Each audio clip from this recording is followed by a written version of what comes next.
Hi guys, welcome to Full Time Devils. I am Adam Mckola. He is Mr. Stephen Howson, and with us today is, of course, John, Shin, and Stephen McInerney, the Manchester City fan ahead of the derby. He's that fan. We had to bring one of them in, of course, for a view from the rival's side. How you doing, John? Steve, you all good? Yeah. Good, mate. Good. Looking forward to it. Looking forward to it. So, are you looking forward to it? John? Do you know what? I would if Rashford was playing. I'd been like, we're having these, bring it on. United's home record against City of late has been abysmal, considering as well that away from home, we've been pretty strong. Yeah, we've done well. We won there this season in the League Cup. We won there in the Premier League. And if we beat them, it'd be the first time in a while we've done a double over City, if I remember correctly. So going into this game, how are you feeling about this one, John? Because City have obviously been up and down this season, but they seem to have hit a bit of form recently, beating Real Madrid away from home. So you worried about this game? Definitely worried, but I'm not too bothered about the record that Manchester United have against City with respect to obviously the home record. I'm more concerned about the run not concerned, but I'm cautiously optimistic about the run that Manchester United are currently in. Every time I watch your match review, Adam, at the end of the match, you could kind of tell the vibe of the stadium. You can kind of tell the vibe of the fans, and you were mentioning vibe. You were talking about how you were talking about how you're slowly starting to build that happiness, and the fans are sort of getting slowly relieved again. I think you said something about it was like 9 unbeaten. It was like 21 scored. Six wins, 3 draws, 22 scored, 2 conceded. Those are the 6 of them were against Tranmere though. If we somehow manage to get a result against this City side, who, like you mentioned, they've been finding a bit of momentum themselves, it should really, really take a huge load off of Ole Gunnar Solskjaer's back, and I think that's probably the more sort of the main agenda here for this match, I think. Steve, as a United fan going into, there was a period of time, obviously, where City used to get results against us, but it was a given that we were going to win most of the time. Nowadays, we hardly beat them at home. They come there and they do pretty well. Is that a problem? Obviously it's a problem. Of course it's a problem. Like I said a minute ago, if Rashford was in this, I would be extremely confident. Because previously, we've had a couple of threats. One's been Pogba, one's been Rashford. And you can almost shut Rashford down by shutting Pogba down because there's no one else with the ability to play a ball that gets into those zones that's going to hurt them. And that's what we've been really successful with against City of late. With Bruno being in the team, I'm optimistic that there's something going on. And I actually think Ighalo could be a real key player in this, mate. I think that because of the nature of his play, because of what I'm assuming City are going to line up with at the back, I really think someone like Ighalo, just told to snap at them centre-halves, don't let them get comfortable on the ball, could turn over the ball for us in some good areas. They've been shaky at the back. I'm assuming there's no Laporte, Steve. Is that right this week? Yeah, he's out, yeah. Right, without Laporte, I don't fear their defence. And I think you can get at their defence without him. With him, different, but without him, it falls apart really quickly. He is their Van Dijk almost, isn't he? Yeah, it falls apart quickly without him. And obviously there's all the FFP stuff swirling around. They're not in a title race. They are focusing probably, you would assume, on making sure that they get the job done, which was a great result in Madrid, but you're only halfway there, aren't you? You still got the second half of the job to do. I would think that they give less of a shit about this game coming into it than United, and I think United really need this. I think that we can still get inside the top 4, and I think if we got results against City and Spurs, back-to-back weekends, I'm not even thinking about that. I'm still just thinking about getting inside the top 4. But they would be brilliant results and go a long way to us doing that. Prior to the Everton game, we said we've got a right run of games here that if we come out of the other end of it, even unbeaten, which is looking like it's doable from this point, we're two in and we haven't lost yet, even though you would assume there was the 2 easier games to do that in. I think we can do it. Spurs look like they're spinning out of control a little bit. It's gone west well fast under Jose there for them. If you get a result against City, I would really back us to get a result against Spurs as well, and I think that'd be a fantastic little run of games. 100%. Steve, as a City fan coming into this, does that record that you have at Old Trafford make you more confident? Or are you a bit like me where when there's a record there, you just fear that it's going to be broken eventually? And like Steve says, do you feel you'll have one eye on the Champions League? Yeah, I mean, I'm big for kind of worrying about records being broken and all that kind of as well. But we are largely pretty good against you guys at Old Trafford. Don't know why, for whatever reason, we seem to turn up, and you can always rely on people like David Silva and Aguero and people like that to kind of rise to the derby for whatever reason. I'd rather play you away these days as well, which is weird given that we used to be pretty good at home about 4 or 5 years ago. Our form's kind of is that a little to do with us as well? Yeah, probably. Maybe, I don't know. I mean, I feel like the last couple of games we lost was a little bit complacency on them, but obviously you have to give you credit. And also, as Howson said as well, like Rashford not being involved for us is a big thing because he has consistently turned up in derbies because, he's a United fan, he's a good player, and he has that pace that we tend to struggle against. Now, I'm feeling pretty confident against this about this game personally. It's mainly due to the context. I think our reaction since that week where we even though we went through, we lost against you in the League Cup, and obviously Spurs with that really frustrating game where we lost 2-0 despite having loads of shots. Since then, we've won like 5 in a row, and we've had some big games. Beating Leicester away was big. Real Madrid obviously was huge. We won a cup. So the reaction's been very good since that setback. And City traditionally end the season really well. I mean, we just do. Since the new Manchester City has emerged or whatever, we've always been good towards the end of the season. I don't know why we seem to hit big winning streaks, and I'm hoping that will kind of start to come into it. And once again, we're away, and we tend to do well at Old Trafford for whatever reason. Obviously, there are a couple of concerns, like Laporte not being there is a blow. Now, we did go off against Real Madrid, and we defended pretty well with Fernandinho in defence. Fingers crossed his leadership could do well. But I'm feeling pretty confident. And I think kind of logically, I probably should feel confident. United are good, and obviously form is good at the moment. Igalo's probably got a big story in him, given the way you arrived and all that kind of stuff. I'm not expecting it to be easy, but obviously I feel confident given history. 100%. I'm going to do my 11 because I forgot. All right, you get stuck into that because I'm going to ask John another question. Now, a win in this game will give Manchester United a massive, massive chance at top 4. And, it possibly could make us favourites for it when you look at the way Chelsea are playing, when you look at the way Spurs are playing. If United can win this game, go into that Spurs game with that confidence, possibly be favourites for top 4. If United do win, do you think that's the case, John?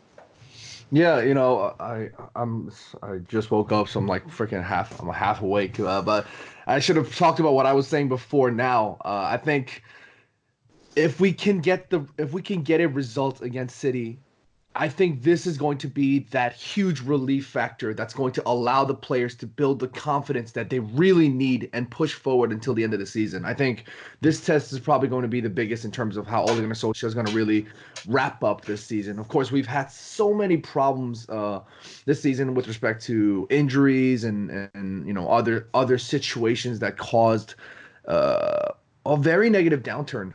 I think, but getting a result against a side like City is going to be a huge relief for Ole Gunnar Solskjaer. That's going to allow us to push for a top 4. I think that's going to be a massive confidence booster, and we cannot sleep on that. We cannot sleep on that concept of building the confidence because these players need it. I mean, with Igalo coming in, with Bruno Fernandes coming in, I think there was a huge shift in the vibe, in the way that these players have.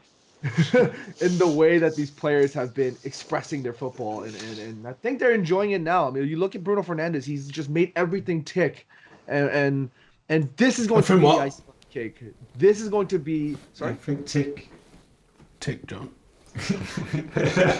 This is going to be what Ole Gunnar Solskjaer needs: a strong result just to push forward to the end of the season. Steve, top 4. Top 4 is all I'm asked about. I couldn't give a shit about third. No? You don't feel we should prioritise Europa League trophy because it comes with a trophy and top 4? No. Can we get all 3? No. Yeah, we can. With a squad? Yeah, I think we can. Because we got, is it just Rashford, Lee Grant? Lee Grant's a huge miss. Marcus Rashford and Paul Pogba just out at the minute. I think so, yeah. Timbo. Harry Maguire could potentially miss this game. I think that's that a worry? No, that's totally mind games, that. I'm sure of it. I don't know that, but I'm guessing that that's the case. All right, so how do you feel about his top 4 race then? Possibly top 5 because of these, that? Yeah, well, for starters, I want to make sure it's top 4 because I don't want anyone going, oh, you only snuck in through the back door because City have been cooking the books like it's whatever. I want to make sure we get 4th regardless. If it doesn't end up being that way and we sneak in, sound. But I would feel a lot better by us being there because we're supposed to be there. I think we can win the FA Cup. There's nobody that shocks me. No one that scares me. That's left in there. It's a strong last 8 though. When you look at City still in it, but Leicester are still in it. There's some teams that are going to knock each other out. Is it Leicester play Chelsea or something? Yeah. You got Newcastle, didn't you? Yeah. Right. So Sheffield United are putting Arsenal out. Leicester are putting City out. Leicester are putting Chelsea out. I think they definitely go through. However, if they do go out, then it's United to lose, I think. Yeah. And we're 90 minutes away from Wembley. I got to back Ollie in the big games because he's been minting them so far. And then you're in a final, and it's who holds the nerve the best. And I'd love to see Rashford come back from this injury and get us a winner with a cup.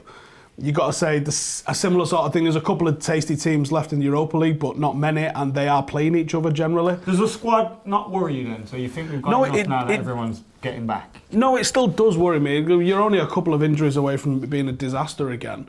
But I think, I'm not saying we're gonna, there's a big difference between we're gonna do that and we can do that. We absolutely can do that on all fronts. And what a way to finish this season it would be after how it's been at times this season. It'd be amazing to do that.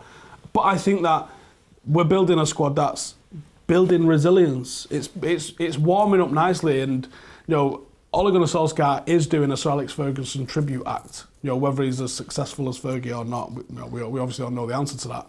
But if he's managed to get it in that way where it is like a Sir Alex Ferguson tribute act and it comes to the boil in March and April and May, then we're in for a fucking right end to the season. I'm for the treble still. Top 4, Europa League, FA Cup, that's what they all want. Steve, in terms of the game itself for you guys, does this almost lack in significance now in terms of the campaign and it's almost just about bragging rights? I mean, yes and no, really, I guess, because I think we're 7 points clear of 3rd as it stands. So, and we're 12 points clear of 4th. So, I mean, the Champions League obviously we can't catch Liverpool, no one can, and the Champions League's kind of wrapped up. But at the same time, it is a derby, and Guardiola likes to win. He's an obsessive winner. But it's hard not to deny the fact that, I mean, this game just kind of crept up, and it's not. We've had so much going on that it's felt like, the derby's here. It's normally you kind of noticing it for weeks and weeks in advance, but I'm looking around and I'm seeing games that seem more important at the moment, which I never really thought I would say, But it's just got to the point where this does seem like a bit of a it's just another league game, and at the moment the league games feel like preparation for the Champions League or the domestic cups or even other games. So. But it's still important. Of course, it's important. It's a derby, and by no means are we guaranteed. What's wrong? How fucking sleepy John is. Hopefully, the game is not as boring as you look tired, because that would be terrible. But it's a weird one. One thing, by the way, which could be a big boost. It's 6 p.m. in New York, by the way. I don't know what this geezer's doing, just waking up. AM. 6 p.m. I think you're right. I was there in November, so you're 5 hours ahead. So yeah, on the night shifts. Basically, Kevin De Bruyne might be out, which is a big concern. That's a bonus because that little ginger bastard's mint. He's mint. He's a little ginger bastard. But basically, as we're recording this, the press conference is about to happen, so Guardiola hasn't updated yet. But it's apparently Steve, do you not feel in every press conference Guardiola just lies? Oh yeah, of course it is. Well, every manager does, no, right? but we have Sky Sports on in the office, and it's at the opposite end of the room from where my desk is.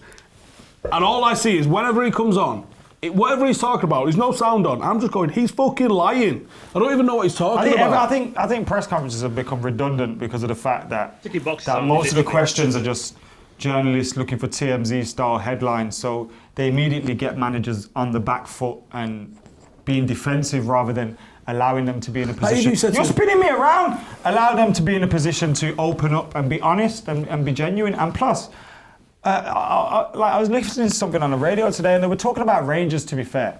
So it's irrelevant to this conversation in terms of United and City. But what they were talking about, they got some ex-player on, and they were like, so how come Rangers aren't challenging Celtic then? Might as well be Celtic and all that. And you're just thinking, the geezer came on and said, they're just not giving enough, and they're not, They need to be fighting for the shirt. Rangers, you have to give in 150%. Have you not just thought they're maybe not good enough? Maybe they need to improve in certain areas. Maybe tactically. And it's like the conversation around football has just become stupid. Yeah, it's what can you get away with in a 10-second clip rather than how are you going to approach this game without Kevin De Bruyne or ask something tactically? It's Paul Pogba's dancing again.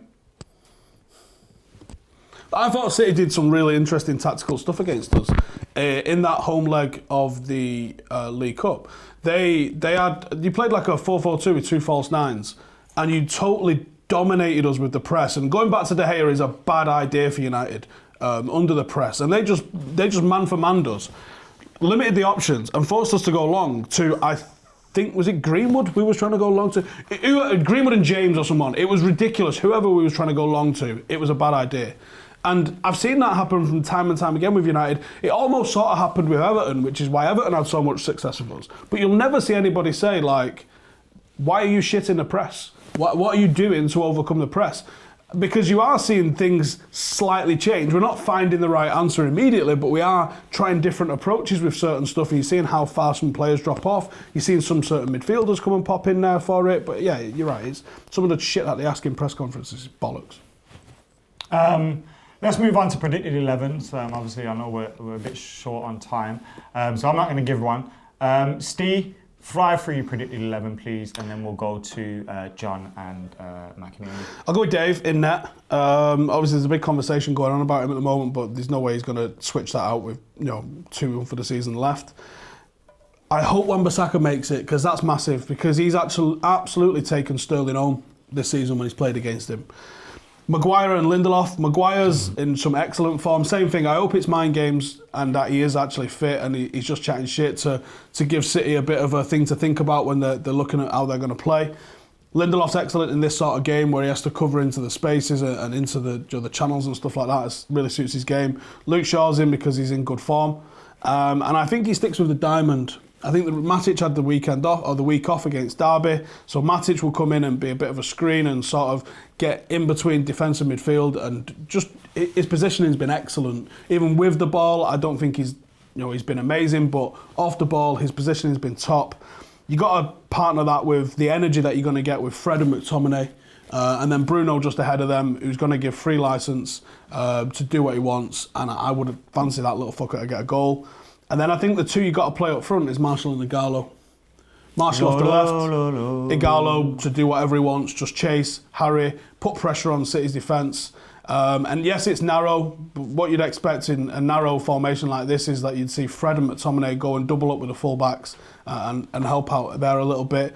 And then Bruno would come and drop in alongside Matic in defence. You might even see Igalo pop in and leave Martial up front. And just do a bit of work like that.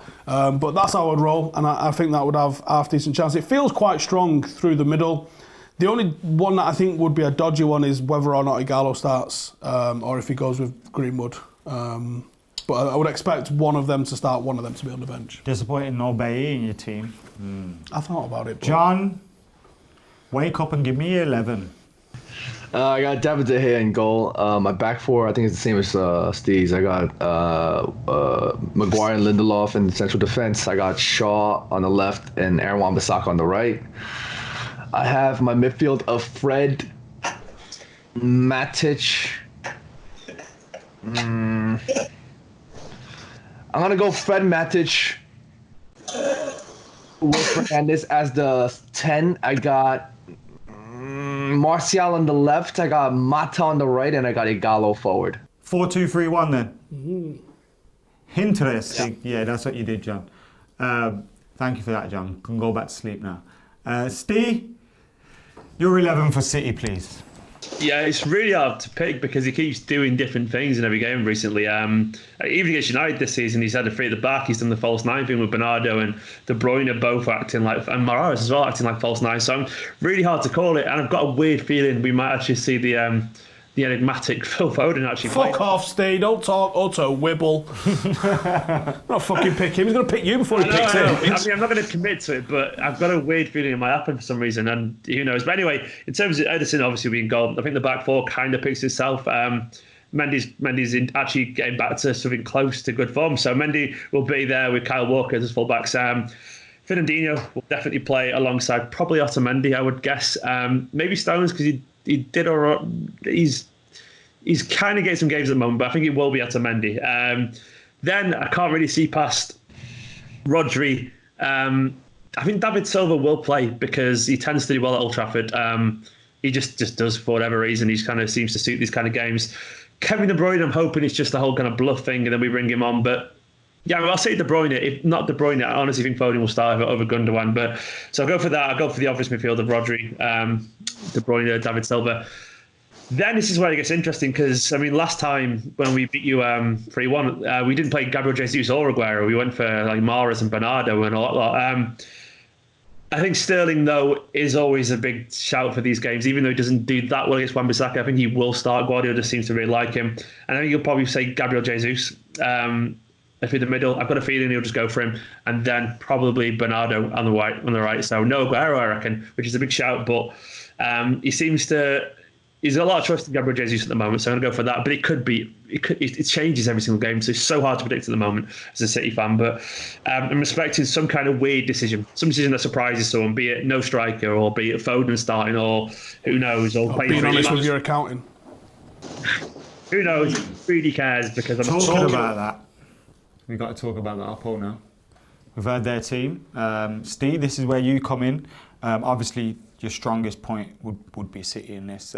How does City approach this game? Obviously, you've lifted the cup recently.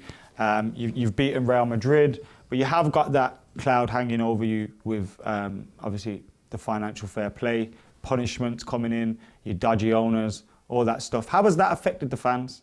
I think at every level of football is a bit dodgy, and Manchester City may be more dodgy than some. I don't deny that. But, you know, I really kind of don't worry about that. I'm a football fan.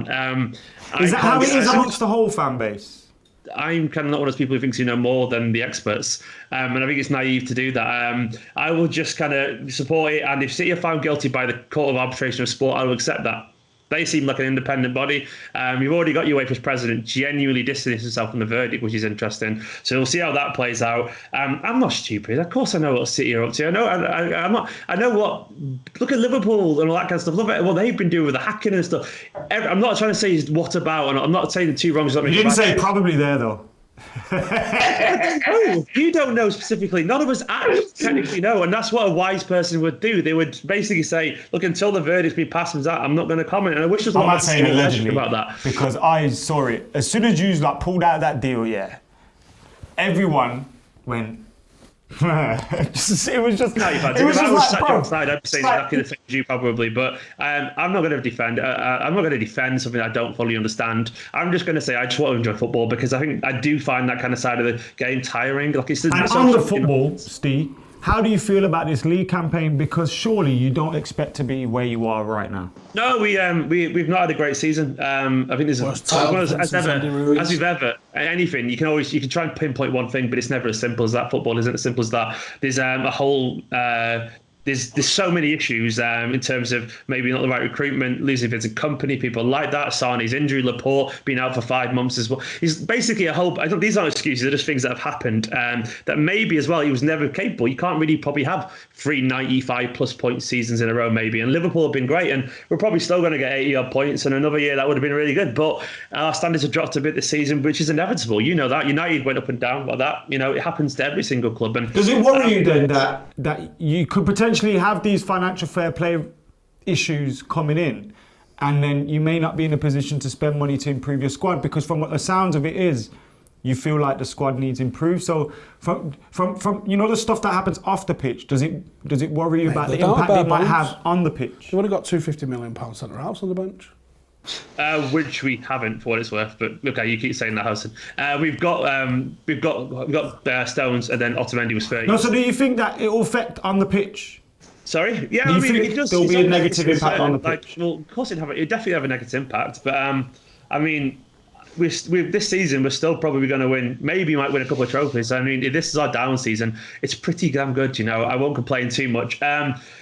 But yeah, it could have a negative impact. I mean, I've seen a lot worse than this. I am 34 years old, and I've seen City. I've been crying at relegation when I was a kid, you know. So if it so happens that we can't spend a bit of money next season, I'll get on with it. We'll still be there or thereabouts because we've got a very good squad, and we're very lucky. And we have finally, maybe we'll use some of the academy players, you know, because I'm a big advocate of that stuff. So sometimes clouds have a silver lining. So of course it'd be a detriment to our chances in the Champions League and the Premier League next season, but it wouldn't be the end of the world. We'd have to get on. We'd have to move on for it, and I wouldn't be able to complain because given everything that's happened, I wouldn't be happy with the club for doing that, of course. But you know, it's out of my control. I'm not going to cry until it actually starts raining. So until that moment, I'll see how it goes. So moving on, score predictions, please. John, I think I'm gonna trust Ole on this one. I'm gonna go 2 Manchester United, 2-1. what did he say? I don't even know. What did he say? Start again. I'm gonna go 2 Manchester United. I'm sorry. I'm gonna go 2-1 to Manchester United. I'm so sorry. Steve, what's your prediction? I'm going 2-1 Man City. It was 2. Was it 2-1 in 3-1 in the League Cup? I'm going to go 1-0 to the Pride of Manchester.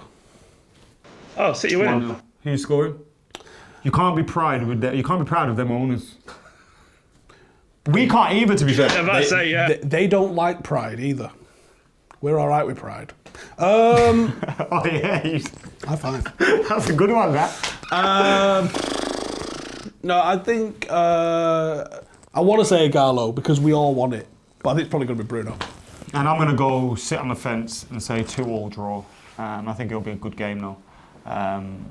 But don't think we're going to win, unfortunately. No, I think if Marcus was here, I'd be chatting all sorts of shit, saying, no, we're going to absolutely take yours. But he's not. To be fair, we played him with a back injury last time, so why not just chuck him in this time? Wouldn't put it behind us. Anyway, guys, thank you for tuning in to Full Time Devils. Make sure you're checking out John Shin, who is now the biggest John Shin on YouTube. Fucking yes! Thanks to you guys. Make sure you're checking out Esteemed Company as well, Stephen's channel. If you want to go, I don't know, have a look at some City stuff. Maybe laugh at them when they lose on Sunday. I don't know, you know, or have a look at their... We used to getting clipped up. And Mr. Stephen Howson on everything. Yeah. And subscribe to Full Time Devils. Go check out their Everett interview. See you later.